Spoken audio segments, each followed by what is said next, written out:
19. evropsko tekmovanje mažoret prekriva plast zgodovine. Dvorana Tri lilije v Laškem je bila polna. Vzdušje je bilo in tudi navijačev ni manjkalo. Si je pa zgodovina zapomnila nekaj številk. Takšno tekmovanje je bilo v Sloveniji prvič. Moči je merilo kar 1680 mažoret iz 9 držav. Slovenske so tekmovale iz 9 klubov. Na podelitvah se je kar nekajkrat slišala slovenska himna in tudi domačinke niso ostale praznih rok.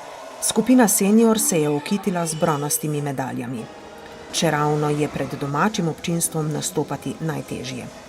Kakorkoli, mažorete so, dokler so tekmovale, kritično, včasih z iskrenim občudovanjem, gledale svoje vrstnice, saj so bile njihove konkurentke, s katerimi so merile moči, pošteno in korektno. Ko je bilo tekmovanja konec, so bile le še dekleta enake starosti s podobnimi težavami, željami in ambicijami.